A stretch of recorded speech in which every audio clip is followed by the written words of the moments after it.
Quel bonheur et quel honneur aussi de vous accueillir, chère Agnès de Sarthe, cher René Urtreger, ce soir, tous les deux, à Nancy. Vous, Agnès, grande, merveilleuse romancière, auteure jeunesse bien connue, traductrice aussi, grande traductrice, dont il me semble que le dénominateur commun de toute votre œuvre est à la fois la poésie, le sens de la justesse des mots, et cette musique que l'on trouve dans vos textes qui fait qu'une simple prose avec vous devient littérature. Et puis, vous, cher René, la légende du jazz, le roi René. Alors, Pascal Salsarini, directeur départemental de l'Est républicain, journaliste fou de jazz qui va accompagner cet entretien, nous allons nous partager.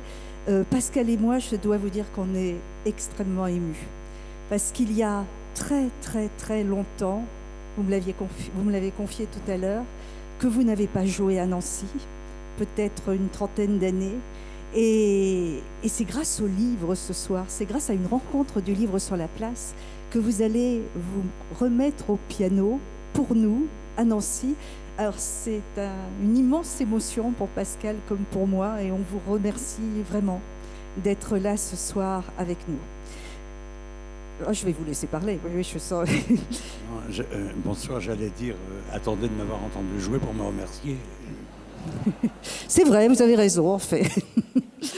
Alors je disais que c'est un livre que l'on doit à votre présence à tous les deux, Le Roi René, René Urtreger par Agnès de Sarthe. Un livre qui est né d'un coup de foudre, on peut dire, je crois, amical en 2015. Et j'ai l'impression, Agnès, que le livre est né dans votre tête au moment même où vous avez rencontré René. Vos lecteurs savent qu'en général, vos livres ne se déclenchent pas d'une personne réelle, mais René Urtreger, pour vous, ça a été immédiatement un personnage de roman. Oui, oui, c'est tout à fait juste. Merci pour cette présentation et merci à vous tous d'être là ce soir. C'est vrai que quand alors, il y a eu plusieurs rencontres avec René aussi. C'est ça qui explique peut-être la cristallisation qui a eu lieu au moment où on s'est vu pour la première fois. Parce qu'il y avait sa musique qui était déjà très présente pour moi. Et puis avant de le rencontrer, j'avais eu le plaisir et l'étonnement de lire un très long article qui lui avait été consacré dans Jazz Magazine. Et c'était un article très complet, une longue interview dans laquelle il revenait sur pratiquement toute sa vie. Il n'y avait pas tout, mais enfin il y avait beaucoup de choses. Et là, en lisant cet article, j'ai découvert l'homme. Moi, je connaissais que le musicien. Et je me suis dit, en lisant l'article, quelle vie, je n'oserais jamais inventer quelque chose de pareil. C'est tellement plein de rebondissements, c'est tellement plein d'événements, de contradictions. Et ça m'avait frappée. Et le jour même, j'ai eu l'occasion de le rencontrer pour de vrai. Et donc là, c'était comme si c'était la troisième rencontre d'une certaine manière, mais c'était la rencontre réelle. Et lors de la rencontre réelle, ce qui m'a frappée, c'était sa façon de parler. Sa façon de parler qui correspondait exactement, enfin, peut-être pas exactement, mais en tout cas, elle correspondait. Il y avait un écho à sa façon d'être un musicien. Et parfois, vous pouvez être déçu. Vous savez, vous rencontrez, par exemple, il y a un écrivain que vous adorez, vous le rencontrez, puis il est incroyablement ennuyeux. Ou alors un musicien. Voilà. Et puis là, c'était quelqu'un dont le discours, quand il racontait une histoire, c'était passionnant, surprenant, drôle, comme quand il joue. C'est-à-dire passionnant, surprenant, drôle, intéressant, etc. Et donc, c'est là, quand je l'ai entendu parler, je me suis dit, tiens, voilà une voix que j'aimerais capturer. Et c'est comme ça que le livre est né dans mon esprit. Oui, en fait, vous êtes une traductrice de grandes œuvres. Là, vous avez été une traductrice de paroles, les paroles de René Urtreger. Et René, vous, votre première rencontre avec Agnès de Sarthe, vous avez pensé très vite qu'elle allait pouvoir être celle qui allait écrire sur le jazz et sur vous? Écoutez, si c'était un film de Hollywood, je dirais oui, ça a été un coup de foudre amical, comme elle dit. Tout de suite, je me suis dit, un livre par Agnès. Non, c'est pas comme ça du tout que ça s'est passé. Étant donné que j'avais pensé à quelqu'un d'autre, un monsieur, et puis un critique de jazz. Et puis très vite, je me suis rendu compte que j'avais pas envie qu'on écrive sur moi. D'abord, je me suis jamais pris pour un roi du piano, rien. Je veux dire, je suis pas modeste. Hein. Simplement, je suis comme beaucoup de musiciens. Je sais me situer musicalement. Je sais qu'il y a des soirs où je joue merveilleusement bien, et il y a des soirs où je joue comme un cochon. Quoi qu'il y a des cochons. Je n'ai jamais entendu jouer comme un cochon, mais enfin, ça va peut-être être ce soir. Hein. Tout est possible. Je suis impatiente. Non, ce que je veux dire, c'est qu'Agnès, j'avais pensé, et j'étais ébranlé, je me disais, si je prends, pour écrire ce livre sur moi, si je prends quelqu'un, un critique, quelqu'un qui écrit une belle langue française, mais un critique de jazz, on va tomber dans la spécificité de jazz. J'avais pas envie que ça soit réservé à quelques initiés. C'est ça que je veux dire. J'espérais que tout le monde puisse le lire, ce jazz, et aimer ce livre, et aimer le jazz. Je voulais faire découvrir le jazz à ceux qui le connaissaient peu ou prou. Et puis, par le biais de mon existence, qui est, paraît-il, qui sortait de l'ordinaire, j'ai traversé toute la moitié du XXe siècle, si vous voulez, comme beaucoup de gens, hein, mais il m'est arrivé des histoires peu banales, je dirais. Enfin bon, bref. Et alors voilà. Et Agnès, il y a eu cette rencontre, donc chez une amie, j'ai joué du piano, on a parlé, et puis tout d'un coup, enfin, quelques temps après, il y a eu cette espèce d'amitié qui s'est tissée, surtout. Et c'est quelqu'un qui écrit, bon, on est alors des compliments, elle m'en fait, je suis obligé de lui en faire. Non, mais enfin, je dirais, elle écrit merveilleusement le français. Et surtout, d'abord, bon, excusez-moi, c'est un peu long, mais je vais terminer quand même, à un moment, je vais terminer. Et je pensais que Agnès n'était pas du tout la femme qu'elle est. Je pensais que j'ai rencontré elle et son mari et ses enfants, et j'ai pensé que c'était une personne un peu, je dirais, parisienne, si j'ose dire. C'est correct, non? C'est l'impression que tu as eue, oui. Oui, voilà. Je ne sais pas trop ce que ça veut dire. Non, enfin, un peu bobo, un peu snobinarde. Enfin, bon, je dis tout de suite l'anecdote qui fait que j'ai été conquis. C'est qu'elle m'a dit, mais j'adore le jazz, j'adore la musique, et puis je savais que dans sa famille, il y avait des gens qui étaient des pointures de la musique, mais elle m'a dit, j'adore le jazz, et puis j'ai une de plus qui adore le jazz, d'accord, ok. Et elle me dit, cette phrase, et ça, c'est vrai, et elle me dit, je chante de Thelonious Monk à mes enfants pour les endormir. Je me suis dit, quoi? Dieu, c'est barbare. C'est une femme, enfin, c'est des martyrs, ces enfants. Faire chanter du Thelonious Monk, je veux dire. Et c'était vrai. Parce que 10 minutes après, ces gosses se sont mis à hurler. Elle a dit, c'est l'heure d'aller dormir. Ils se sont mis à hurler In Walked Bud de Monk, enfin, des trucs comme ça. J'étais sidéré. Et puis, enfin, petit à petit, le lien s'est fait comme ça. Elle vous a apprivoisé. Et voilà, elle m'a apprivoisé. En fait, c'est la rencontre d'un écrivain mélomane, parce que vous avez une formation musicale très poussée, Agnès, et d'un pianiste génial, grand lecteur aussi. Tous les deux, vous... Ah si, et même tout à l'heure. Si, je témoigne. Oui, oui. C'était une des choses à laquelle je ne m'attendais pas, mais de la même manière, on est toujours méfiant quand on est à l'intérieur de son art. C'est-à-dire que René, quand il rencontre quelqu'un qui lui dit « Ah, j'adore le jazz », il se dit tout de suite « Ouais, c'est ça, en fait. » Dès qu'elle est toute seule, elle écoute du rock ou de la variété. Et on a une espèce de méfiance. Et moi, pareil, quand je rencontre quelqu'un, je me dis jamais que c'est quelqu'un qui lit des livres. Quand quelqu'un me dit « Je lis beaucoup », je me dis « Ouais, c'est ça, un livre par an, peut-être. » Et donc... Quand j'ai rencontré René, j'avais aucune idée du rapport qu'il avait au texte et au livre, qui en fait est réel et assez impressionnant. Et d'ailleurs, le livre, il est ce qu'il est, aussi parce qu'il a insisté très tôt dans le travail pour que le livre ait l'allure qu'il a. Alors bizarrement, on pourrait se dire que c'était mon rayon, c'était moi qui devais décider de comment ça se passait. Mais en fait, Moi, je voulais être absolument dans l'ombre, ne pas apparaître. J'aurais même pas voulu avoir mon nom sur la couverture. Je voulais que ce soit René Urtreger qui parle. Et en fait, c'est lui qui m'a dit non, non, non, non, tu es écrivain, tu vas être présente, ce sera en dialogue, tu vas intervenir, tu vas raconter des choses de toi, etc. Et ça, c'était pas possible. C'était à la fois une parole de musicien qui a l'habitude de travailler avec d'autres musiciens et donc de les écouter et qui a plaisir à partager, mais c'était aussi une parole de quelqu'un qui réfléchit à ce que c'est qu'un texte. Et donc ça a été merveilleux dans le travail puisque j'ai pu, après avoir recueilli ses propos, comme on dit, lui lire ce que j'écrivais au fur et à mesure, et l'écoute qu'il avait par rapport à ce que j'écrivais a énormément guidé ma plume. Donc ça a été pour moi, c'est pour ça que je dis que moi je considère que c'est un livre qui a été écrit à deux. Ensemble, à deux. Ensemble, oui. Construit à deux. Et vous avez eu combien de rencontres? Parce que je crois que René est quelqu'un d'assez impatient. Il a dû vous bousculer un peu. Vous prenez quand même plus de temps d'habitude, Agnès, pour écrire un livre. Non, je sais pas. Enfin, René m'a jamais bousculé. Hein, ce serait faux de dire ça. On a, en même temps, il fallait que ce soit un livre qui soit. C'était pas un livre comme mes autres livres. C'était un livre qui devait aussi ressembler à René. Et René, il est rapide. Il a un esprit très vif et il a une agilité et sa façon de jouer, sa façon de vivre, elle est comme ça. Mais c'est pas parce qu'il est impatient.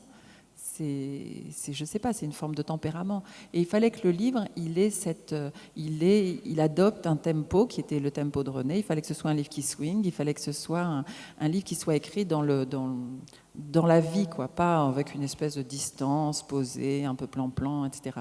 Donc on s'est rencontrés plusieurs fois. Un an avant que le livre paraisse. En fait, c'est allé effectivement très vite. On a eu plusieurs rencontres ponctuelles. On se voyait une fois tous les 15 jours, une fois par mois. Et ensuite, on a travaillé de manière très intensive sur 15 jours, 3 semaines, où là, on se voyait tous les jours, toute la journée, du matin au soir. Et ça, c'était un moment extraordinaire, en tout cas pour moi. Et ce qui était agréable, là, c'était que ce n'était pas la rapidité, c'était d'avoir le temps et de pouvoir parler toute une journée, laisser la parole se libérer, parce qu'il y avait parfois des choses qui n'étaient pas faciles à raconter, pas faciles à évoquer. Et puis en même temps, il y avait la musique. René parlait, mais il jouait du piano. Et c'était comme ici. Voilà, et c'était un moment merveilleux pour ça. Vous venez de prononcer le mot swing, évidemment, que l'on va retrouver tout au long de cette heure. Et vous reprenez un entretien que René avait accordé à la revue Jazz Hot en 2003, où il disait « Si on élargit le mot swing à la vie courante, c'est par exemple le bon mot placé au moment voulu. » Cette définition, c'est la vôtre aussi. Mais c'est une définition de l'écriture. Donc oui, c'est l'écriture, qu'elle soit musicale ou qu'elle soit non musicale. C'est un parallèle avec l'art de compter. Oui, complètement. Mais c'est vrai que c'était ça aussi qui m'avait frappé dans sa façon de parler quand je l'ai rencontré. C'était le swing dans la façon de raconter.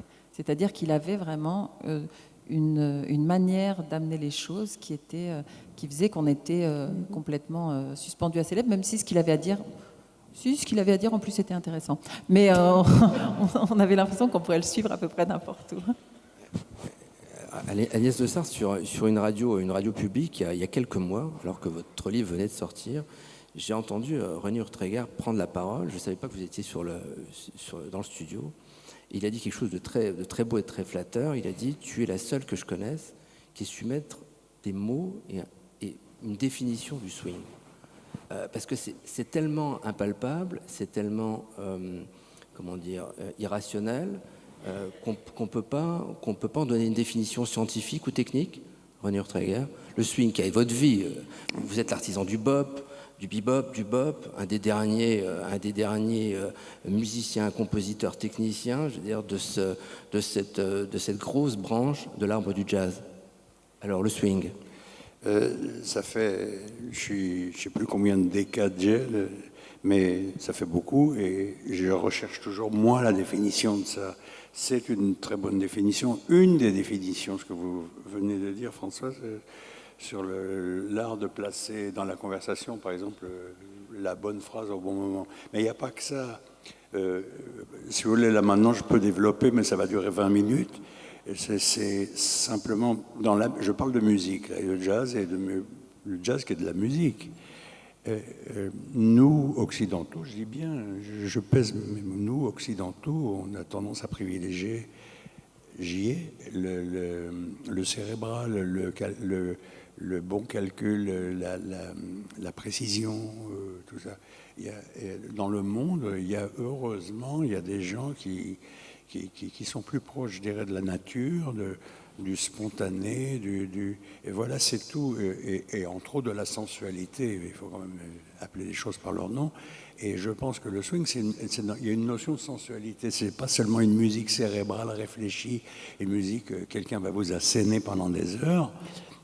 Laissons ça aux spécialistes, mais c'est aussi quelque chose. Il y a ça, plus, je ne veux pas parler d'excitation, je ne veux pas être vulgaire, mais simplement, il y a quelque chose de c'est pour ça que pour moi, ça a toujours été associé, le jazz et le swing en particulier, aux Afro-Américains, aux Noirs américains, mais aussi aux Africains, je veux dire, dans leur approche de la musique, qui est aussi charnelle, physique, et il n'y a pas de honte à ça, ça fait partie de nous sommes comme ça, simplement nous, occidentaux, on l'a caché longtemps, on nous a appris, on nous a éduqués pour cacher ce genre de choses et être, par exemple, le fin du fin dans la musique en Occident, c'est la musique contemporaine, ce qu'on appelle contemporaine. Et la musique contemporaine, les gens, les auditeurs, souvent ne disent pas « j'ai aimé cette soirée où il y avait de la musique contemporaine », ils disent « comme c'est intéressant ». Vous voyez la différence? Le jazz, quoi, ou je ne veux pas dire des belles musiques, il y a des trouvailles extraordinaires, surtout pour des initiés dans la musique contemporaine, mais la musique, c'est quelque chose qui nous parle, qui va au fond de notre cœur, si j'ose dire, du corps, qui nous fait vibrer. C'est pas simplement un exercice de scientifique, c'est ça que je veux dire, c'est ça que je reproche. Et pour revenir, c'était un peu long, mais enfin, il fallait le dire, je pense que tout le monde a compris que je privilégie pourquoi on m'a reproché, on parlait de Claude François tout à l'heure. On en reparlera tout à l'heure. On en reparlera, mais bon, j'ai préféré, je dis bien, j'ai préféré à une certaine époque faire de la musique avec Claude François, qui continue à essayer de faire du free mal, que j'aurais pu le faire. Et pourquoi? C'est que Claude François, ses idoles, c'était Otis Redding, c'était Aretha Franklin, c'était James Brown, des gens L'école comme ça. Motown. Comment? L'école Motown, l'école américaine. L'école Motown, voilà. Et tous ces gens, ils bougeaient. Et sur scène, ils bougeaient. C'était pas statique, c'était pas des gens qui viennent réciter leur dernier disque en direct. Ils sont là en chair en os et ils sont là. Non, c'est des gens qui bougeaient sur scène et qui communiquaient au public cette volupté, on peut appeler ça comme ça, ce plaisir, je dirais. Voilà, c'est un peu brouillamini, mais ça va. Non, pas du tout, René. Alors, on va revenir un peu sur votre vie avant... Je n'étais pas censé jouer un petit truc. Alors, allez-y. Mais c'est fort. Je n'osais pas commencer déjà à vous demander de jouer. Un petit truc qui swing. Hein. Un petit truc qui swing. Allez.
Magnifique.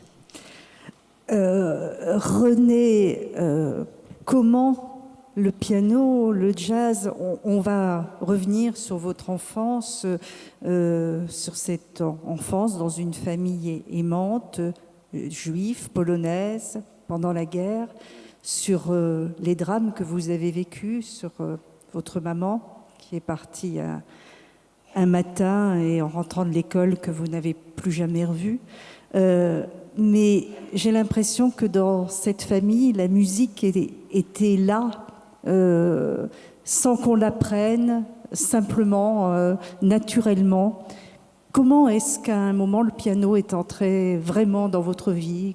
Quand vous êtes-vous dit que ça serait le jazz et pas autre chose?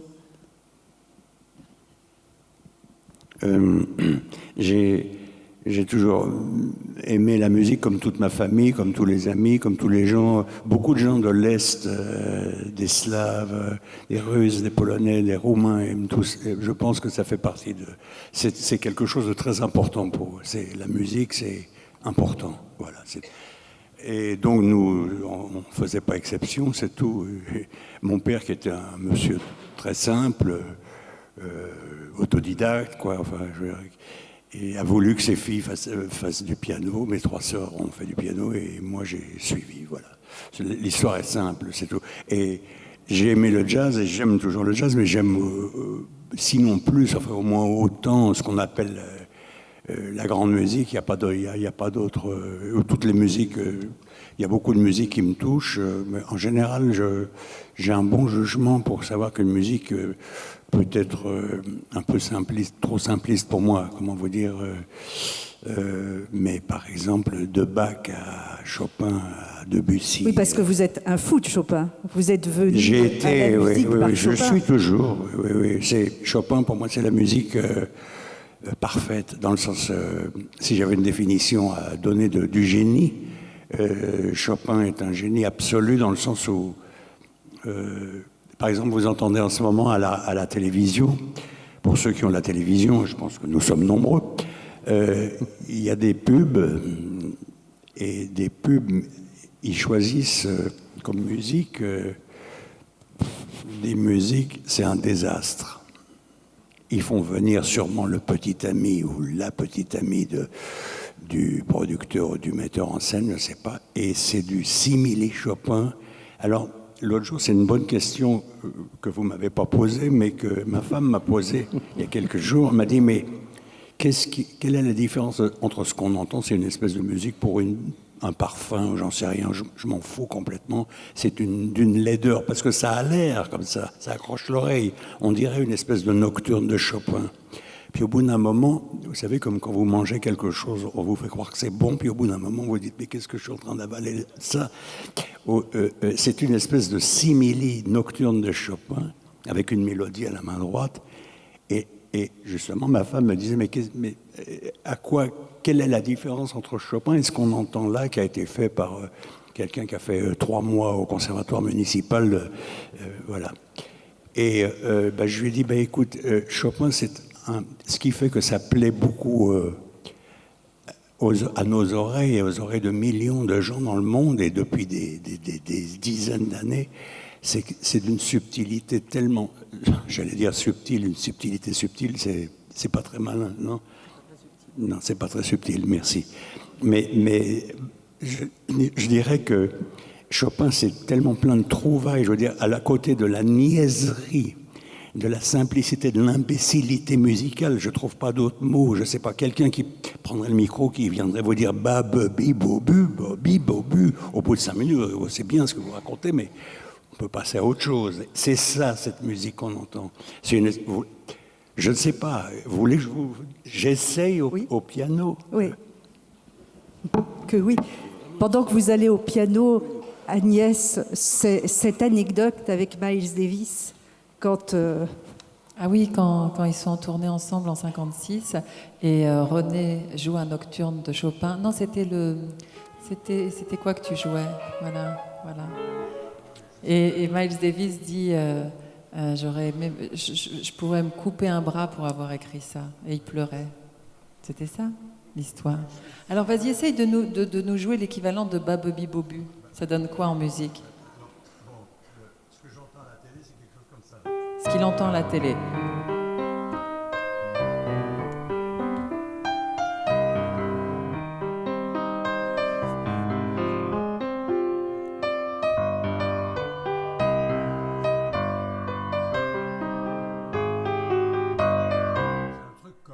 Comme quoi, tu peux effectivement jouer comme un cochon. J'avais jamais entendu, mais c'est super. Je suis contente d'être venue à Nancy pour entendre ça. C'est bien. Et maintenant, Chopin? Oui, mais je suis plus capable de jouer le fantaisie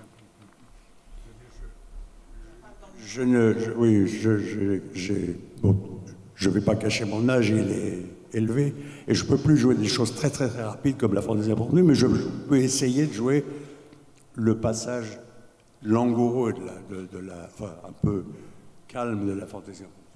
Le passage qui a fait pleurer Miles Davis, on est d'accord?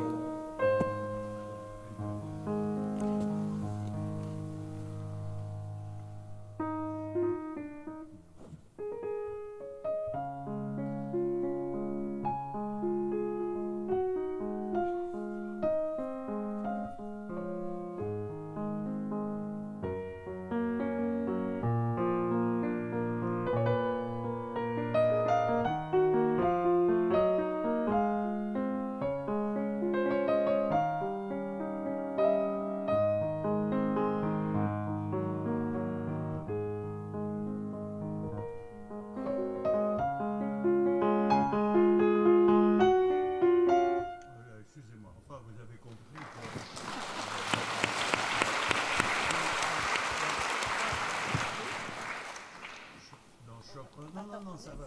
Mais on t'entend pas dans la salle. Je dis dans Chopin, il y a des subtilités comme ceci.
Oui. Vous ne me parlez pas de Chopin. Son père n'était pas lorrain? Ah, vous savez tout ça quand même. Ben quand même. Il était de Nancy, son père. Pas tout à fait quand même.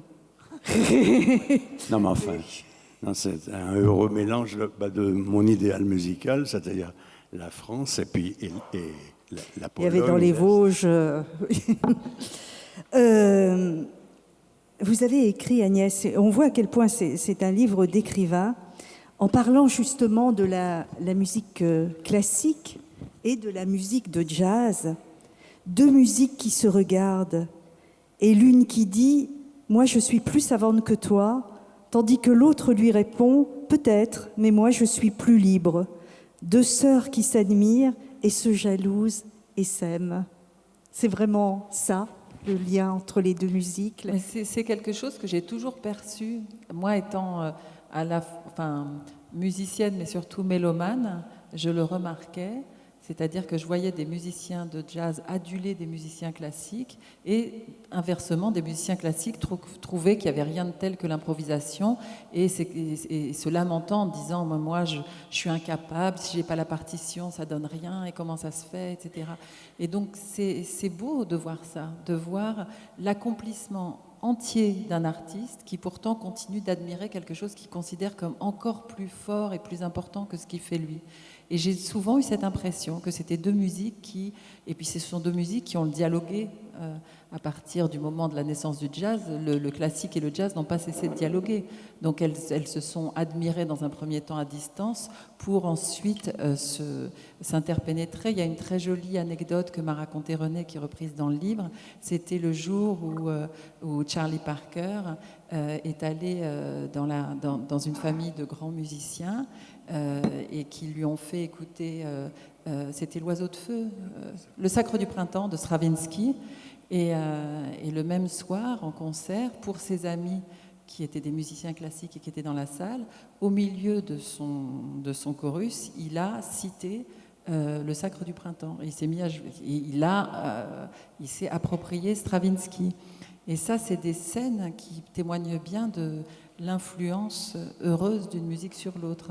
Et moi, il n'y a rien qui me touche plus que quand des domaines qui ont l'air très réservés, très fermés, s'ouvrent l'un à l'autre. Je trouve que c'est le signe d'un progrès possible, c'est l'espoir. Le jazz, c'est aussi le monde des frontières qu'on passe, qui repassent. Racontez-nous, vous êtes célèbre, René, vous avez été mondialement connu pour apparaître sur une pochette de disque mythique, Kind of Blue et Ascenseur pour l'échafaud. Alors, on vous bassine avec ça, vous l'écrivez, vous l'avez dit à Agnès de Sarthe, on vous bassine avec cette anecdote qui pour vous est une anecdote, mais qui pour les amateurs de jazz est un moment fondateur. En 1957, pendant la prise de son et l'enregistrement de la bande-son d'Ascenseur pour l'échafaud, vous êtes là au piano, il y a Miles Davis. Racontez-nous cette rencontre, parce que vous n'en avez pas gardé un si bon souvenir que ça, musicalement, même si ensuite, c'était le début d'une amitié avec Miles Davis, puisque vous êtes parti en tournée avec lui, vous avez fait une tournée en Europe, par deux fois, en 56 et 57, 58 56. 56, donc juste, alors, Ascenseur pour l'échafaud, un jeune réalisateur qui deviendra un grand, Louis Malle, une bande-son, Jeanne Moreau, enfin, c'est ce que vous avez vécu, ferait rêver la moitié de la planète jazz. Alors, racontez-nous cette anecdote. Complètement, oui, mais c'est...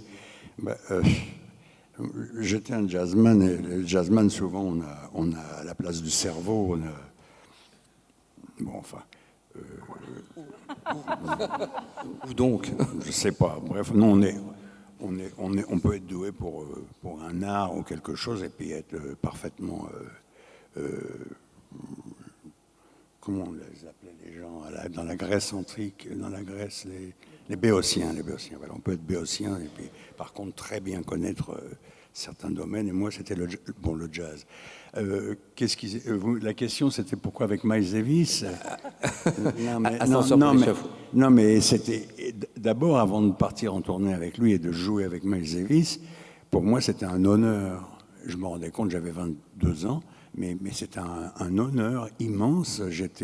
je jouais de la musique parce qu'on n'accompagne pas dans le jazz, on joue avec quelqu'un.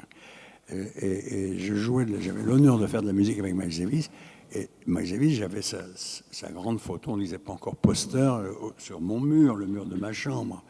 Et voilà, donc je m'appliquais pour être le mieux possible. Alors maintenant, l'impression qu'on a eue pendant l'enregistrement d'Ascenseur pour l'échafaud, effectivement, Louis Malle était un jeune réalisateur. J'ai bien aimé mais il y a eu incompréhension. Si vous voulez. Bon, lui, il connaissait un peu le jazz, mais tout autour de lui, les gens, ses assistants, cavaliers, tout ça, étaient fous de jazz. J'en oublie, je m'excuse. Je crois que j'ai oublié tout leur nom. C'est l'âge. Et on se rendait compte petit à petit, on s'est rendu compte que quand même, toutes ces scènes avec Jeanne Moreau qui marche sur les Champs-Élysées la nuit, cet orage qui éclate et tout.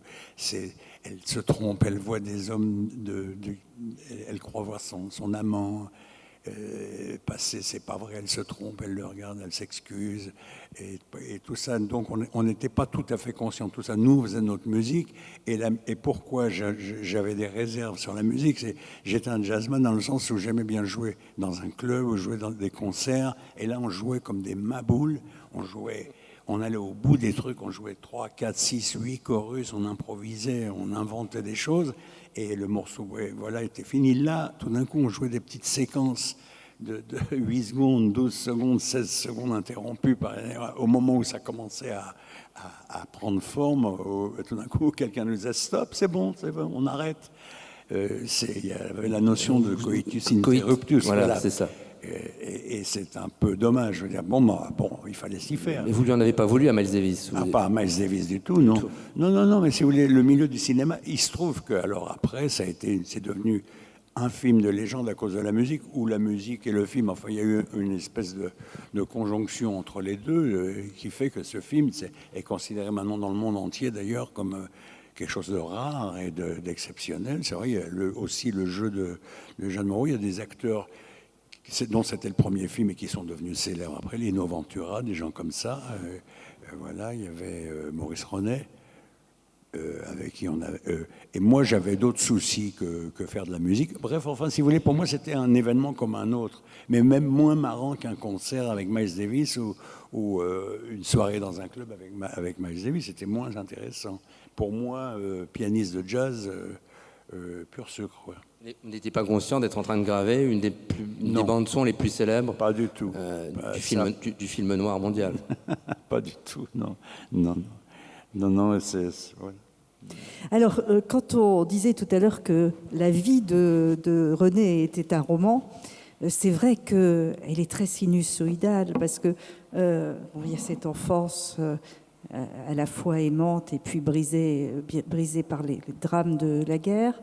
Il y a cette montée très vite, et à 19-20 ans, déjà une star, et puis la drogue qui arrive, et une descente jusqu'à 40 ans avant cette renaissance. Il faut, parce que ça fait partie de vous, évidemment, que l'on parle un peu de la drogue, et de la drogue dans ce milieu du jazz aussi, d'ailleurs. Vous dites que vous avez pris de la drogue, en fait, pour mieux jouer, et finalement, ça a été l'inverse. Je déconseille la drogue à tous les jeunes, surtout, enfin à tous les gens en général. Non, je donne pas une leçon de morale, je déconseille.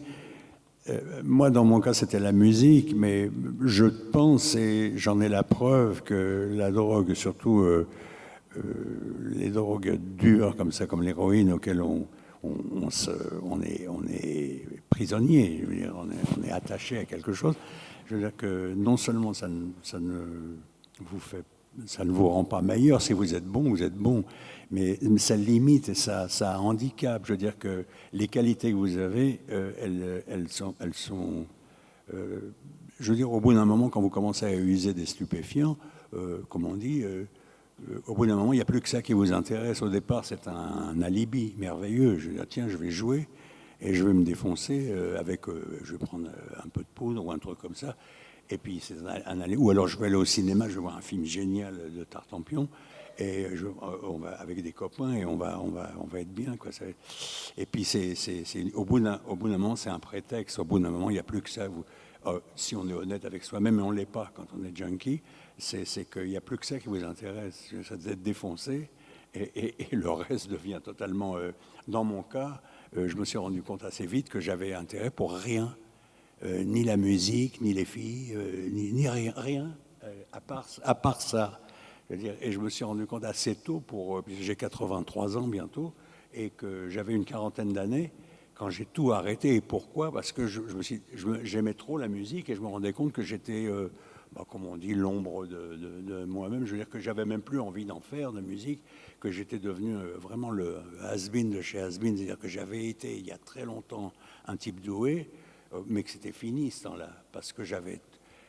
toute mon énergie, toutes mes qualités que j'avais, toute ma spontanéité était évaporée, était foutu le camp dans la drogue. Et je me suis rendu compte de ça. J'ai eu un grand moment de lucidité, ce qui fait qu'un jour, c'est parce que je suis un type comme ça, j'ai un peu de volonté. Un jour, j'ai dit, ben voilà, maintenant, ça c'est terminé, puisque j'ai été quelqu'un... Et j'aimais toujours la musique, mais je n'étais plus capable d'en faire, voilà. Et je me suis dit, je veux refaire de la musique, et ça m'a réussi, puisque ça m'a réussi dans le sens où quelques mois après, je rejouais avec des gens. Le réapprentissage a été très difficile, parce que quand on arrête ce genre de choses, parce que là, je mélange, pour moi, l'alcool est une drogue licite, l'abus d'alcool. Je donne de leçons de morale à personne. Je veux dire que quand je vois des copains, je ne suis pas là à dire, oh, ça c'est bien, ça c'est pas bien. Non, absolument pas. Je veux dire, un bon vin, c'est un bon vin. C'est une merveille, voilà. Simplement, le type qui abuse de l'héroïne ou de la cocaïne et qui croit qu'il est bon à cause de ça ou de l'alcool, je veux dire, c'est ça que je veux dire. En fait, souvent, il se limite, il se bride.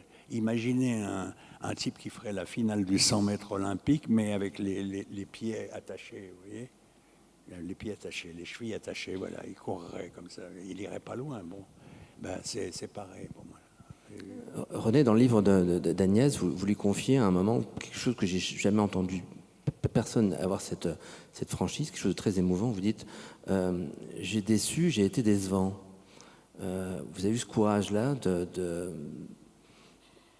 c'est une de mes caractéristiques, je crois. Je veux dire, je suis en même temps, je suis conscient de ce que je suis. Je parle de la musique toujours.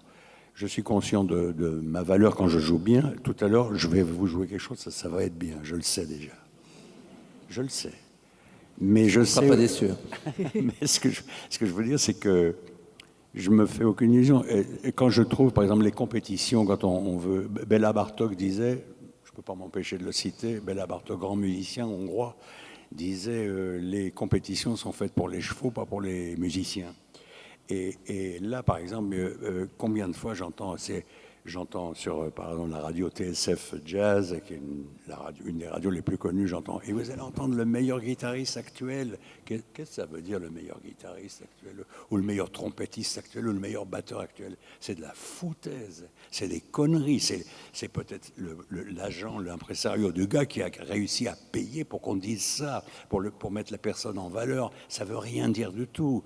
Et moi, je me considère comme ça, c'est-à-dire capable, je ne veux pas dire du meilleur comme du pire, mais je veux dire que si on joue le jeu dans le jazz de l'improvisation, c'est-à-dire que si on est sincère, et donc on prend des risques, je veux dire, il y a des moments où on joue très bien, merveilleusement bien, un peu moins bien, et quelquefois pas bien du tout, c'est tout, parce qu'on est comme ça. Je veux dire... voilà, voilà, je crois qu'on est comme ça. Il ne faut pas attendre des miracles. Alors, à moins d'un numéro bien réglé, maintenant, il y a beaucoup de musiciens, et ça date pas c'est pas récent, c'est pas une attaque contre les jeunes musiciens actuels, non, ça a toujours existé, des gens qui brillent, qui ont un jeu étincelant, qui ont un jeu d'une virtuosité épatante, qui épate, quoi. La musique, c'est pas ça. La musique, pour moi, c'est pas ça. La musique, ça peut faire partie. Un beau passage virtuose peut faire évidemment une étude de Chopin, la 4e en do dièse mineur. un morceau de virtuosité, mais c'est aussi un morceau de musique. Voilà, c'est ça que je veux dire. La musique, mais c'est pas forcément de la vélocité, de l'esbrouf, de la puissance. Non, la musique, ça peut être 2 notes, ça peut être très simple. Il vous agace ces jeunes musiciens, notamment américains, qui sont multidiplômés, qui ont fait une université, de la musicologie, qui font du sport, qui fument pas, qui boivent pas, qui prennent pas de drogue, qui courent le matin avant le concert. Oui, je les Ils vous fusillerais. agacent un peu, ces gens-là, ouais. Non, je rigole quand je dis que je les fusillerais, mais je veux dire, non. Et moi, je dis toujours comme une boutade, et Agnès le sait, que maintenant, il faut un diplôme d'université pour n'importe quoi. Je disais qu'un type maintenant comme Surcouf, le corsaire, un type comme ça, il faudrait qu'il ait fait 2 ou 3 ans dans l'université avec un grade de corsaire de première classe pour aller piller des trucs à Saint-Domingue. Non, je veux dire qu'il faut arrêter de déconner avec ça. C'est peut-être la société actuelle qui veut ça, parce que la société actuelle, elle fait un peu peur, elle est très dans tout l'Occident, enfin dans le monde entier, il y a un côté, les temps sont plus les mêmes. Nous, il faut dire qu'il y a 40, 50 ans, 60 ans, on était un peu plus, je m'en foutiste. On s'en fout un peu. Quand je vois, par exemple, Joseph Kessel, le grand Kessel, et son frère, et la fiancée de son frère qui portait dans son ventre le futur Maurice Druon, ils ont eu un accident d'auto. Pourquoi? Parce qu'ils étaient pleins de cocaïne, et les autos n'avaient pas de frein à l'époque, ils devaient être enivrés par la vitesse. Ils roulaient, je sais pas, à 130 à l'heure, ce qui était une vitesse monstrueuse à l'époque dans une... Cela dit, j'ai ouï dire que vous rouliez pas doucement, hein, René Urtréguer, quand vous conduisiez Claude François, Oui, ça, Claude François, ça marchait très fort. Et les Claudettes. Et il n'y avait pas beaucoup de freins sur la Lincoln, hein, malgré tout. C'est ce que j'ai bien lu, ou pas? Non, mais vous avez bien lu, oui, mais c'est pas un exemple à suivre.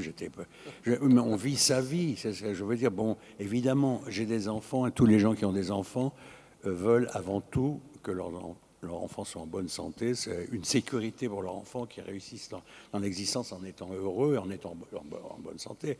Il est certain que, mais laissons quand même, bon, je parle un peu comme un anarchiste là, mais il faut quand même laisser la part de l'incertitude à la vie, quoi. Comment dire, je sais pas, moi j'aurais pu mourir à 20 ans justement en voiture ou d'une overdose. Une fois, je jouais avec Chet Baker et son pianiste attitré américain.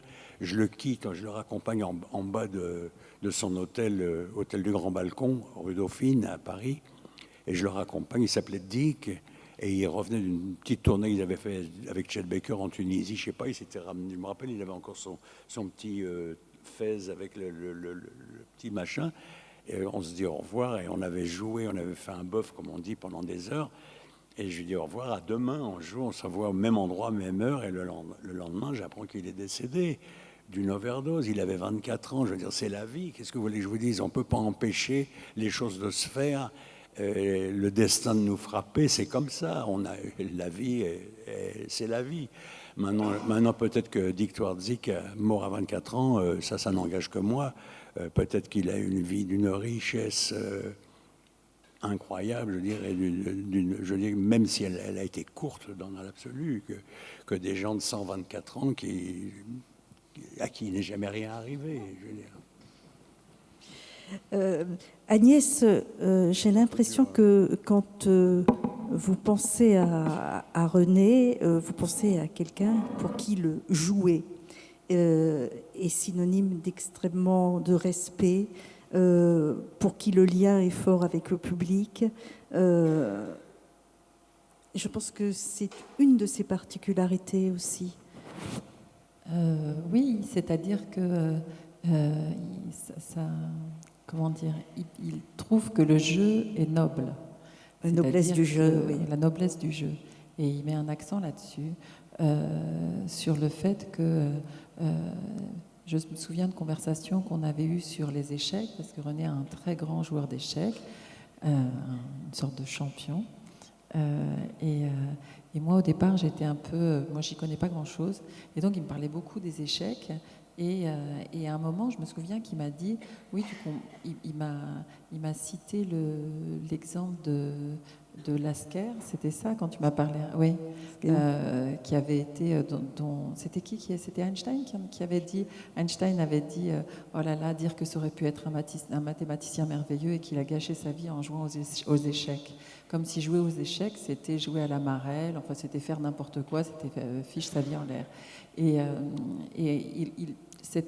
Quand il m'a rapporté cette anecdote, c'était pour mettre en valeur justement cette noblesse du jeu et ce que ça apporte, c'est-à-dire qu'il y a une liberté, il y a une sophistication, il y a une invention dans le jeu, alors pas dans n'importe quel jeu, mais dans le jeu sophistiqué qui est le jeu des échecs ou le jeu de la musique, puisqu'on dit quand même jouer du piano, jouer de la trompette, et donc dans l'esprit de certaines personnes, ça peut passer pour quelque chose, pour une sorte de, je sais pas, de divertissement un peu crétin, où en fait on fait ça pour se faire plaisir, pour rigoler, mais qu'il n'y a pas de tension là-dedans, il n'y a pas non plus de plaisir suprême, alors qu'on peut l'atteindre à travers le jeu. Donc ça fait partie aussi de son de credo qu'il a, parce que je suis élitiste, mais tout le monde peut entrer dans mon élite. Oui. C'était une des premières choses qu'il m'a dites quand on s'est rencontrés. Je me souviens très bien. Ça m'avait beaucoup frappé.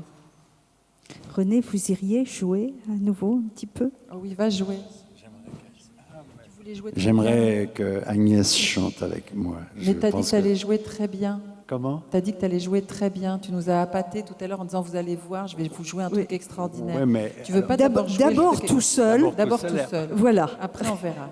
Faut mériter Agnès. Et comment? Je sais pas, c'est toi qui vas jouer là. Va jouer. Ah mais je sais pas, on verra.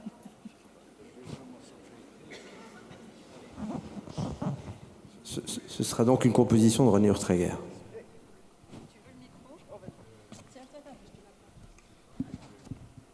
Je sais pas, je vais jouer un morceau que j'ai écrit. Enfin, je vais improviser sur un morceau que j'ai écrit. Je sais pas, Fornarina. Hein? Qu'est-ce que t'en penses? Quelle complicité!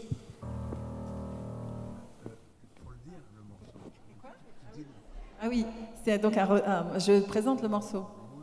Donc au piano, René Urtreger, qui va vous jouer la Fornarina, qu'il a composée et sur lequel il va improviser. C'est bien ce que j'ai dit? C'est bien ce que j'ai dit.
franchement, Agnès, quand vous écrivez que les colères de René pourraient constituer un chapitre en soi, il est doux comme un agneau. Non, mais c'était de la pure provocation de ma part. C'était juste pour voir s'il allait se mettre en colère, mais non, ça marche Et pas. non, ça n'a pas Non, marché. Non, ça marche pas. C'est incroyable. Et René, vous dites que pour que la musique soit bonne, il faut qu'il y ait deux trinités.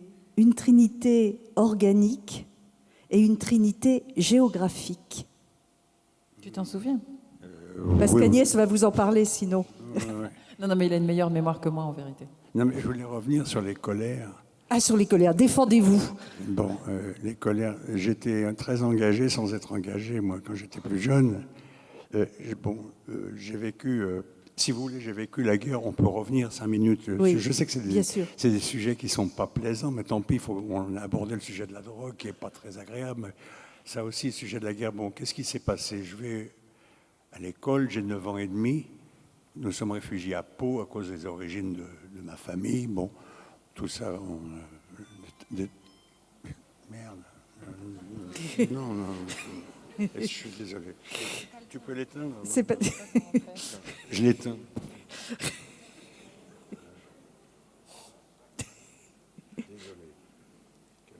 Non, mais c'est pas le tien qui a fait ce bruit. Hein. Si ça se trouve, il est éteint. Oui, je disais, je revenais. C'est pas un portable récent, Non, hein. C'est ça comme y est, la télé. C'est ironique. Hein, ça, Oui. Non, je suis fier, c'est un vintage. Il a été inventé en 1811. C'est un cadeau de Miles Davis, non?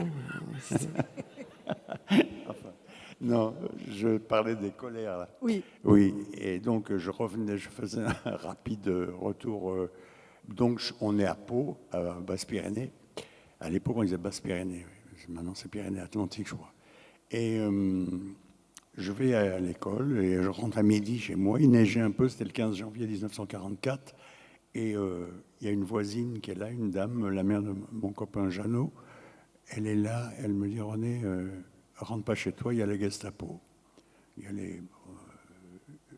Bon, nous, enfants, on savait ce qu'était la Gestapo, on savait ce qu'était la résistance, on savait ce qu'était l'occupation, etc. Mais enfin, là, vraiment... Et je n'ai plus jamais revu ma mère. Alors, ce que je disais, ce que j'ai déjà dit, c'est pas original. Si il en a découlé chez moi plusieurs sentiments, mais entre autres une espèce de sentiment de colère, effectivement, parce que ma mère, elle n'avait rien fait de mal de toute sa vie. C'est ça que je veux dire. Si vous êtes le fils ou la fille d'un gangster, un braqueur, un mec qui a zigouillé des gens pour leur prendre leur porte-monnaie, vous pouvez vous attendre, il n'a pas fait que du bien autour de lui. Bon, maintenant c'est fini. Je veux dire, maintenant il y a les gens qui prennent des milliards sans avoir besoin de sortir une arme. Mais c'est autre chose. Ce que je veux dire, c'est qu'il m'en est resté une forme de colère contre l'injustice. Et par exemple, je cite cet exemple qui est dans le livre d'ailleurs, je joue dans un orchestre avec Kenny Clarke, batteur américain noir, grand batteur, immense, qui avait choisi la France et l'Europe volontairement pour y résider. Un saxophoniste s'appelait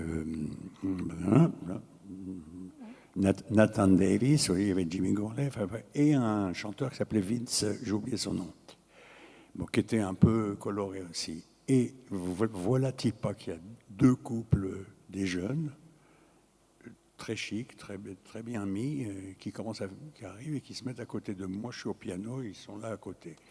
Et ils commencent à faire des réflexions. Bon, qu'ils fassent des réflexions sur la musique, je comprends tout à fait qu'ils disent que c'est de la musique merdique, pourquoi pas, c'est leur opinion, c'est leur goût. Mais que le type sorte son briquet et commence à allumer, à mettre le feu au veston, à la veste du chanteur, et ça, j'ai pas aimé. J'ai pas aimé et j'ai réagi. Alors ça s'est terminé quoi?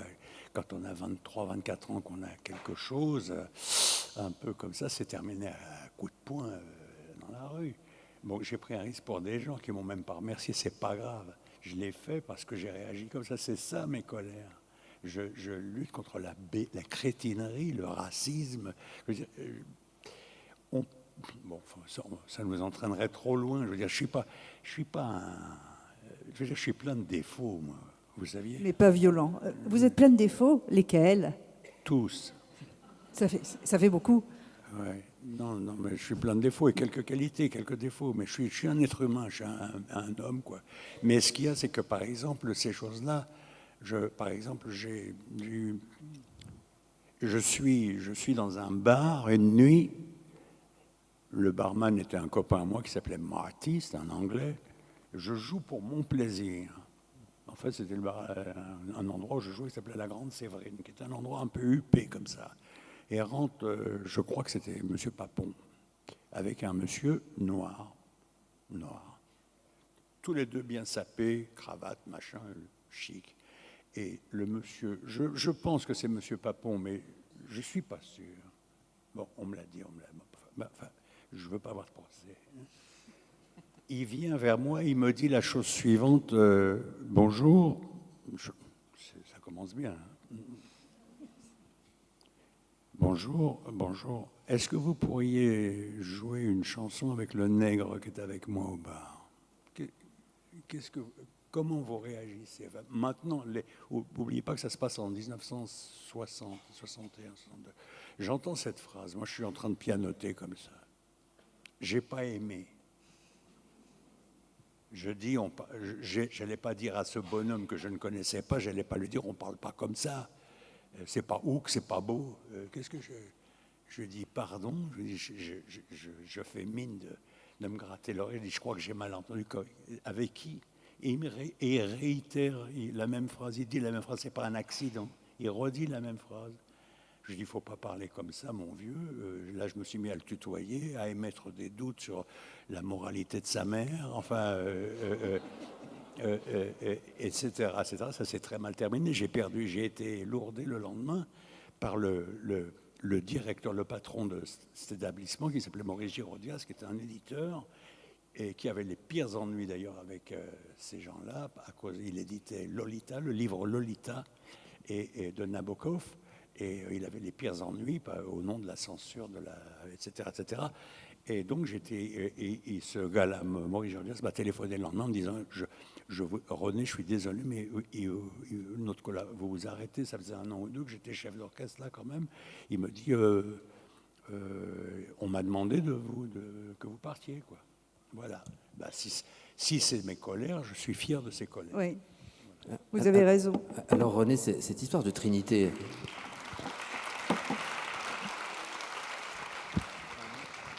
René, cette histoire de Trinité, alors la Trinité géographique et la Trinité organique, on va y revenir hein, parce qu'on a de la suite dans les idées. Alors l'organique, c'est le cerveau, le cœur et vous dites les tripes. Hein, les tripes. Mais vous voulez, en fait, c'est plus bas que ça, non? C'est machiste, si vous voulez de parler d'autre chose, mais disons, il y a des femmes qui...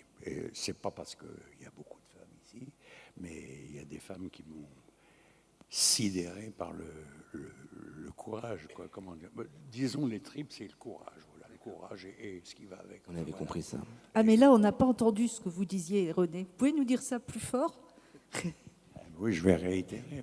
Des femmes, tout le monde sait qu'il y a des femmes qui sont au moins aussi courageuses, enfin, capables. Et moi, ce qui me sidère, c'est de voir des femmes qui pilotent des rafales, des avions de chasse, comme ça, qui se baladent en uniforme. Elles enlèvent leur uniforme. Et les rafales, c'est tout près, en plus de Nancy. Oui, non, enfin, je veux dire, etc., etc. Non, on ne va pas revenir là-dessus. Je ne veux pas avoir l'air d'être démago, comment on dit, démago girl. Démago girl. Non. J'essaye de dire les choses vraies. Par exemple, quand je parlais de racisme tout à l'heure, je ne vais jamais dire que j'ai une admiration sans borne pour des gens qui ne sont pas comme nous. Je veux dire,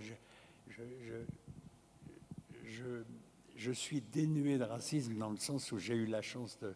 Par exemple, quand j'ai écouté mes premiers disques de jazz des 78 tours par mes beaux-frères qui étaient soldats, un dans la division Leclerc, et qui étaient des fous de jazz, et ils m'ont fait découvrir, par exemple, Chick Webb, Ella Fitzgerald. Je ne savais pas, j'avais jamais vu Ella Fitzgerald. J'étais gosse, j'avais 8 ans. Je ne savais pas à quoi elle ressemblait, si vous voulez, et j'ai adoré sa voix. Je veux dire, faut dire qu'à la radio, pendant la guerre, on entendait l'Hôtel des Trois Canards. C'était l'air à la mode. On entendait aussi des belles choses de Daniel Larieux.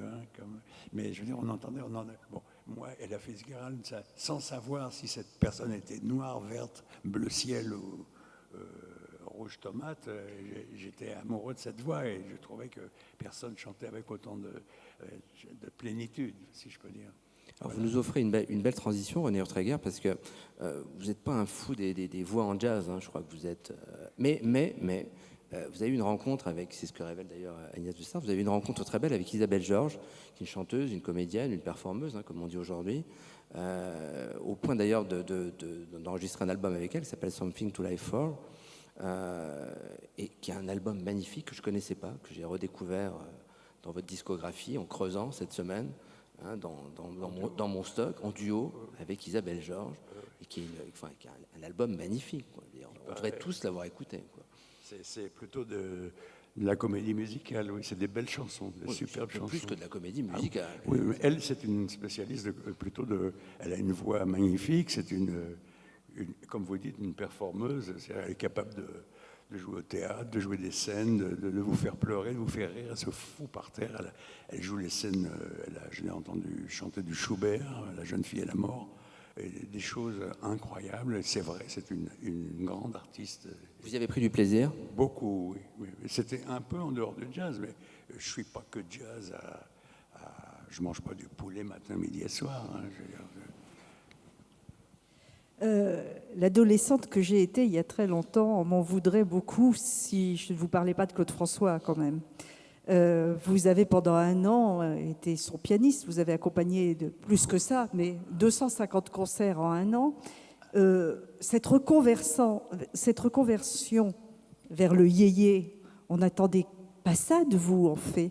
Alors, comment avez-vous rencontré Claude François et est-ce que vous avez aimé cette période de variété, d'un milieu si différent? Je déteste le souvenir de cette période, mais j'ai une adoration pour Claude François, une admiration pour Claude François. Pourquoi? Parce que c'était le seul, je dis bien le seul à peu près, à bouger sur scène, alors que je n'étais pas du tout un fan de Claude François chanteur, de Claude François personnage. C'est un personnage douteux, très généreux, mais capable une grande exigence avec lui-même. Il nous faisait suer au sens original, suer, transpirer, pendant des après-midi entières au bord de la mer. Le soir, on devait passer, je sais pas, à Marseille, au bord de la Méditerranée, au mois d'août. Il faisait une chaleur à crever, et au lieu d'être là à se baigner, il convoquait tout l'orchestre à 2 heures, et les danseuses et les choristes à 2h, 3h d'après-midi, sous le soleil, dans des arènes, je ne sais pas où, qui sentaient le pipi de vache, et à répéter pendant des heures, parce que lui était comme ça. Lui était exigeant avec lui-même. Perfectionniste. C'était un perfectionniste, exactement. Alors, le souvenir que j'en ai, qu'est-ce que vous voulez que je vous dise? J'ai dans les musiques, beaucoup de médiocrité, de ce que j'ai entendu à l'époque. Des carrières bidons avec des gens, je ne sais pas comment, il faudrait que je donne des exemples au piano, mais c'est trop dur pour moi et pour tout le monde. Non, mais par exemple, des gens qui se sont fait un nom, c'est pas de la jalousie, je m'en fous, je méprise ça. Simplement des gens qui passent pour des cadors, des gens, alors que ce sont dans le sens de la musique, souvent, pas toujours, mais des gens médiocres. Il y a quelques personnes de qualité. Je cite Claude, mais il doit y en avoir aussi d'autres. Mais Claude François était quelqu'un, voilà, sur scène, je veux dire, avec Claude François, je me suis jamais ennuyé, sauf qu'il avait des tendances à vouloir, il avait un défaut quand même, il voulait être célèbre et riche. Bon, il y a beaucoup de gens comme ça. Je comprends aussi ça. Mais il voulait donc, il visait le plus grand nombre. Et il était capable d'adapter une chanson anglaise ou américaine en français, mais de véritables conneries, pour plaire au plus grand nombre. Parce que plus on fait, plus souvent, j'ai remarqué que ça va avec le plus grand nombre, la connerie, je pense. C'est une hypothèse. C'est une hypothèse de travail, oui. Non, mais comme vous disiez tout à l'heure, je suis un élitiste, mais un élitiste où tout le monde peut rentrer dans mon élite. J'avais comme meilleur ami à Cagnes-sur-Mer, où je me suis réfugié un hiver. L'hiver à Cagnes-sur-Mer, c'est pas marrant du tout, mais du tout. Du tout, il pleut tout le temps. Et j'avais comme meilleur ami un type c'était l'idiot du village. Le simplet, quoi, le fada. Et un jour, il m'appelle, il savait vaguement que j'avais joué du jazz, du piano avec les gens, il m'appelle comme ça. On aurait dit un film. Je n'ai jamais raconté ça. Et Ça va être dans le 2e livre. Tome 2. Alors, il m'appelle comme ça, je fais ouais. Il fait viens, suis-moi. Je vais chez lui, et là, il me montre. Et je vois des disques de Louis Armstrong, des disques de jazz, quoi. À l'époque, c'était du machin. Et c'était l'idiot du village. Voilà. Et cet homme, il est rentré dans... Enfin, je dirais, voilà. Je veux dire, c'est un homme que... Dans ton élite. Oui, mais je veux dire, c'est pas une élite, c'est un groupement de personnes. Comme ça, il n'y a rien d'élitiste là-dedans. Pascal? Oui, René, parlez-nous d'une des stars de votre vie. Je veux dire, vous avez admiré beaucoup de musiciens, beaucoup de compositeurs avec qui vous avez joué, avec qui vous avez composé, improvisé. Il y en a un qui a vraiment une place très particulière, c'est Bud Powell. Est-ce que vous pouvez nous en parler? Vous savez que Nancy est une terre de jazz, hein, c'est un des plus beaux festivals de jazz d'Europe. Je sais. Vous savez ça. Et Bud Powell et Ronnie Urtreger, c'est plus qu'une passion. Vous avez joué son œuvre, vous l'avez connu. Ça sera le moment voilà. Bud Powell était un immense pianiste, mais malheureusement, bon, je vais être franc, comme je le suis tout le temps, quand je l'ai connu, il avait baissé beaucoup à cause pas du tout à cause d'excès non, c'était un type fragile et il avait baissé, son niveau de jeu était... Ce qui m'avait ébloui dans les disques quelques années avant, ça avait disparu. Disons que j'avais l'impression, en écoutant Bud Powell, quand il est venu en Europe, souvent j'avais l'impression qu'il y avait une lumière éteinte là-haut, dans le cerveau. Il y avait comme si quelqu'un avait éteint une lumière et qu'il n'était plus capable de la rallumer, cette lumière. C'est ça, c'était tragique pour moi. C'est-à-dire que vous avez quelqu'un qu'on peut considérer comme une idole, quelqu'un que vous placez très très haut, et la personne... je sais pas, alors nous, on a tendance à aimer, par exemple, toute notre vie, par exemple, un vieux politicien, un vieux chanteur, un vieil acteur, une vieille actrice, on est attaché. On ne se rend même plus compte qu'il n'est pas capable de dire 3 mots, qu'il ne se rappelle pas de ce qu'il doit dire, quoi. On ne sait pas. Mais c'est ça que je veux dire. C'est malheureux, c'est la vie, c'est comme ça. Le jazz, pour moi, je ne veux pas dire que je suis une exception, mais le jazz, c'est une musique de jeune, d'être jeune. Je ne fais pas de jeunisme, mais il faut être jeune dans la tête, prendre des risques, improviser, jouer, être sûr de son coup. Je veux dire, c'est pas une musique. Par exemple, j'ai joué avec des célèbres jazzmen, des très célèbres, et au bout de 3 jours, à l'avance, je savais ce qu'ils allaient jouer. Ils ne m'étonnaient plus. Je suis parti en tournée avec des gens, je ne nommerai personne, parce que je les aime, ces types-là. Mais simplement, ils n'avaient plus la flamme, ils n'avaient plus le talent d'improviser. Le feu sacré. Hein? Le feu sacré. Le feu sacré. Ils avaient un nom, voilà, ils avaient un nom, ils vivaient sur ce nom. Et voilà, il y en a plein, des gens comme ça. C'est pour ça que je dis qu'il faut être jeune. Des types, si vous voulez, moi, mon grand regret, évidemment, pour moi, le plus grand jazzman et le plus grand improvisateur de l'histoire de la musique, tout court, c'est Charlie Parker, mort à 34 ans, 35 ans, et je regrette d'abord, premièrement, d'avoir jamais eu l'occasion de jouer avec lui. J'aurais été incapable de jouer avec lui à cette époque-là. Parce que j'ai progressé. Je progresse, mon vieux.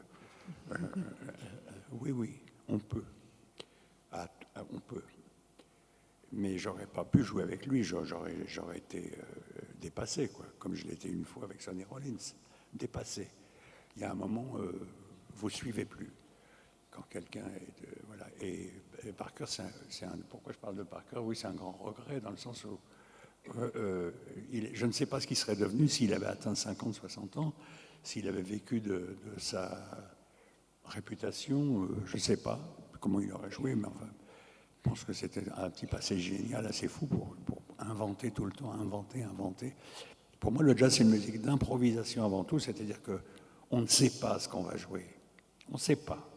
On va jouer un thème, c'est-à-dire qu'on va prendre un morceau d'un compositeur connu, on peut prendre n'importe quoi. On peut prendre Au clair de la lune, on peut prendre une œuvre tirée de la musique classique ou alors quelque chose du grand répertoire américain ou international, chose de Gershwin, Cole Porter, Rogers, etc., ou des thèmes de jazz écrits par des jazzmen. On peut prendre ça et à partir de là, on raconte sa propre histoire, on raconte son propre truc, quoi, c'est ça. Ça, c'est le jazz. J'aimerais bien qu'elle chante. Elle va chanter. J'ai toujours le rôle horrible de dire que le temps passe et qu'on arrive à la fin de cette rencontre que l'on aurait voulu beaucoup plus longue. Je voudrais vous remercier, Agnès, pour avoir écrit ce livre parce qu'il est magnifique. Non seulement c'est un livre d'écrivain, mais c'est le livre sur René. Et vous allez, dans quelques minutes, le dédicacer tous les deux, complices jusqu'au bout, 2 signatures sur ce livre. J'ai une phrase que vous a dit, René, qui, je trouve, arrive très bien maintenant, alors que justement, vous parlez de l'âge et finalement d'apaisement. René vous a dit, quand tu es jeune, tu te cherches des maîtres. Quand tu deviens un maître pour les autres, tu sais que tu es devenu vieux. Mais surtout, tu sais que tu es enfin devenu toi-même. Alors comme moi, j'aime bien laisser le dernier mot aux femmes. C'est toujours important pour moi. Agnès, qu'est-ce que vous gardez de ce livre sur René? Et vous allez chanter maintenant avec lui. Est-ce que la deuxième partie finalement de la complicité avec René, ce ne sera pas un CD? S'il y a un producteur dans la salle, oui. On ne sait jamais, non? C'est bien tenté, qu'est-ce que tu en penses? Et oui, c'est-à-dire que vous parliez au début de cette rencontre du fait que c'était une rencontre entre 2 artistes qui venaient d'un monde différent. Et ce qu'il y a eu de très inattendu pour moi dans ce travail, c'est que j'ai invité René dans mon monde, qui est le monde de la littérature, et lui m'a invité dans le sien, qui est le monde de la musique, qui n'était pas un monde qui m'était étranger, mais un monde qui je m'étais toujours tenue sur le seuil. Est-ce que vous écrivez en musique? Non, parce que quand j'écris, j'entends plus rien. En fait, je peux mettre de la musique, mais dès que je me mets à penser, ma pensée fait tellement de bruit que j'entends plus la musique. Alors, avec une exception, c'est ce livre-là. C'est le seul livre que j'ai écrit en musique où j'ai pu écouter de la musique. J'écoutais en fait René jouer en boucle. Il a heureusement pour moi enregistré suffisamment d'albums pour qu'on puisse écouter des jours et des jours sans retomber forcément sur les mêmes choses. Et même quand je retombais sur les mêmes choses, j'étais heureuse de les réentendre. Et là, mais parce que cette musique faisait partie du livre, au contraire, ça m'aidait. Et puis aussi parce que il y avait un défi qui était pour moi important, c'était d'arriver puisqu'il ne voulait pas que ce soit un livre de spécialistes, que ce soit un livre qui soit adressé à tout le monde, je voulais que des gens qui n'aient jamais entendu jouer René Ortreguer, qui n'aient même jamais entendu de jazz, puissent, en lisant, avoir une impression de ce que c'était. Donc j'écoutais attentivement et c'était comme un travail de traduction, j'essayais de traduire en mots ce que j'entendais. Voilà, ça a été très important et très exceptionnel de pouvoir écrire en musique. Et après, c'est vrai que je me souviens qu'assez vite, quand il s'est livré à ce jeu des entretiens, René m'a dit les chanteurs, quelle engeance, je peux pas les supporter, toujours avec leur passion d'être au premier plan, de se la ramener, etc. Et donc moi j'aimais beaucoup le jazz vocal, mais j'en ai rien dit, j'ai été discrète avec ça. Et puis comme à plusieurs reprises, quand il jouait des choses, je savais ce que c'était, je reconnaissais, donc il était toujours un peu étonné que je connaisse. Et au bout d'un moment, il a accepté qu'effectivement, je m'y connaissais pas mal. Et donc, un jour, il m'a dit tu veux chanter? Alors, imaginez quand quelqu'un vous dit moi, je déteste les chanteurs, vous n'allez pas. Et puis en plus, quand vous n'avez jamais chanté, que vous avez quand même une sorte de monstre sacré de la musique, vous voyez comme vous êtes à l'aise. Donc, j'étais pas à l'aise du tout. Donc, j'ai dit non, non, non. Et puis après, vous voyez comme il insiste, donc oui, oui, oui, non, non. Bon, au bout d'un moment, j'ai dit OK. Il en a envie, là. Hein. Et voilà. Et donc, ça a commencé comme ça. Je chantonnais, j'étais accroupie dans un coin, les mains devant la bouche, comme ça. Et puis, peu à peu, en fait, il me disait non, lève-toi. Après, il me disait écoute ce que je joue, écoute ce que je joue. Après, il me disait ferme les yeux. Alors, et bon, au bout d'un moment, c'est devenu plaisant. Et on a pris l'habitude de faire ça. Et c'était comme si c'était un échange, c'est-à-dire que voilà, je l'ai invité dans mon monde, il m'invite dans le sien. Alors nous vous écoutons tous les deux pour la fin de cette rencontre avec encore un immense merci à tous les deux.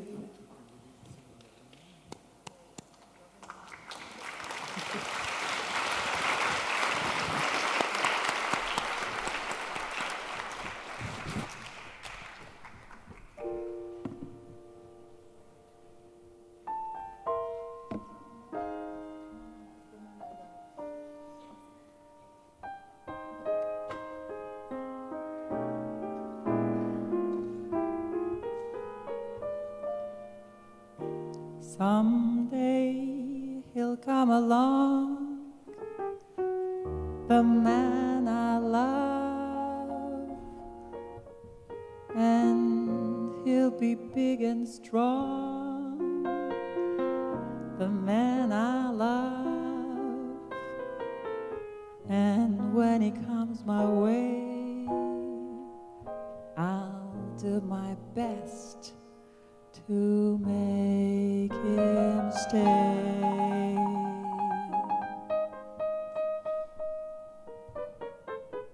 He'll look at me and smile. I'll understand.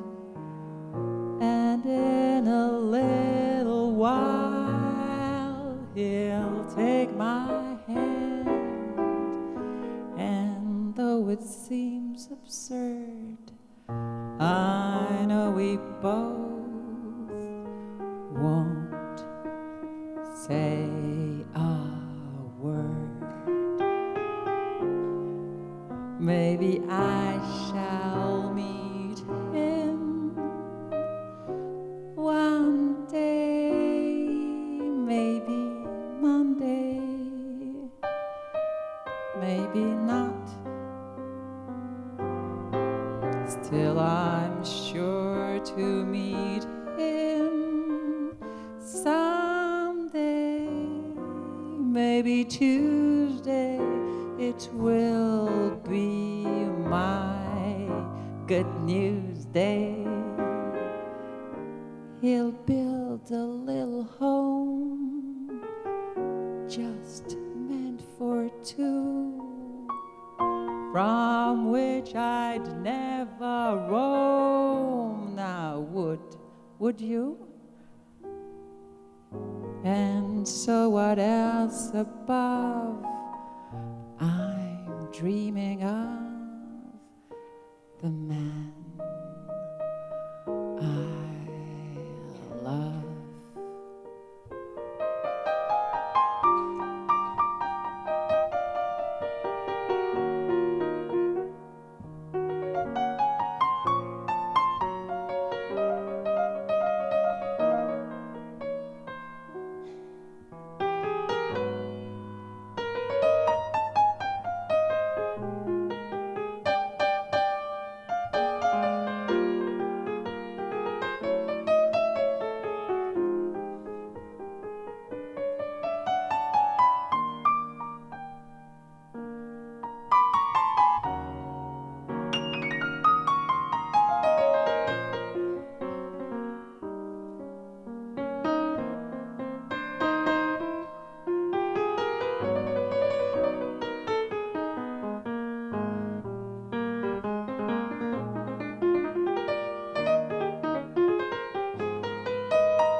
to meet him one day.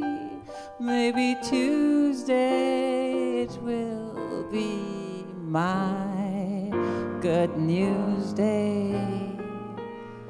He'll build a little home just meant for two, from which I'd never roam. Now, would you? And so what else above? I'm waiting for the man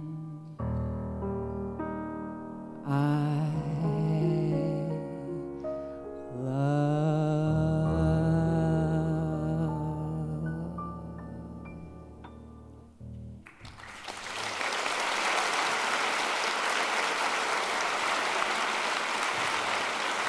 Françoise, elle en veut une autre. Encore.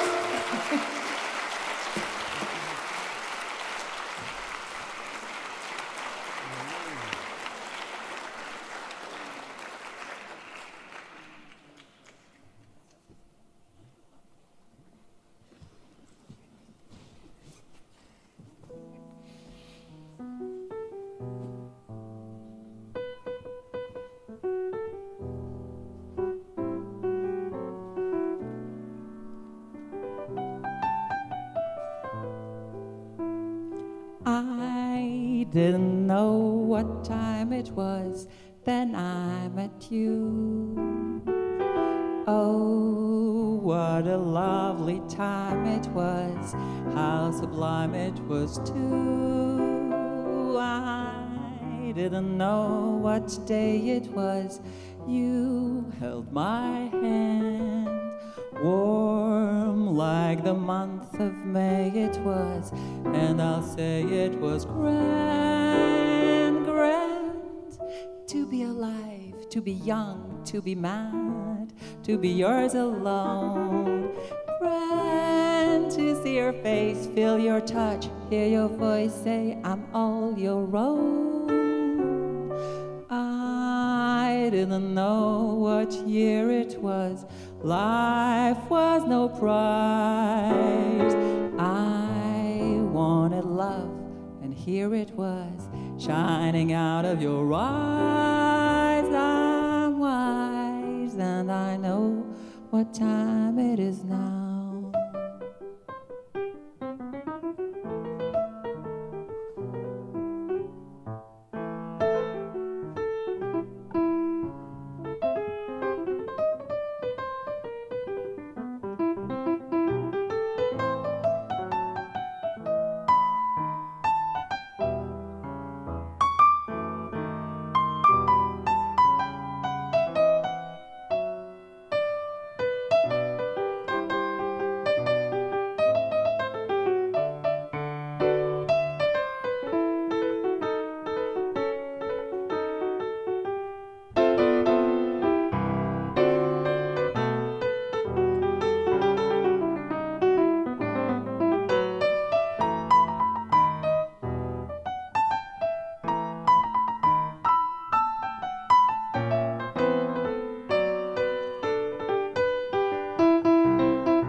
I didn't know what time it was, then I met you.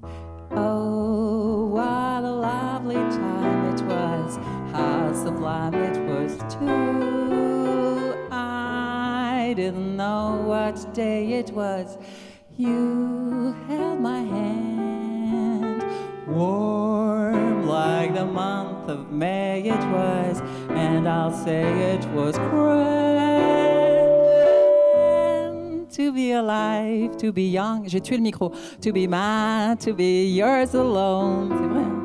Grand to feel your feel your touch, hear your voice say I'm all your own. I didn't know what year it was.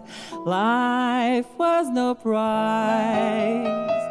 I wanted love, and there it was, shining out of your eyes. I'm wise, and I know what time it is.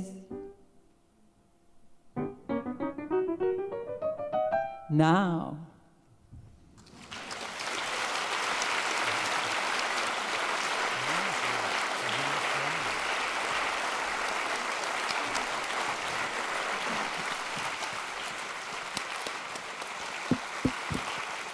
Un immense merci à vous deux. Vous retrouvez Agnès et René en dédicace dans l'entrée de la salle Poirel. Merci.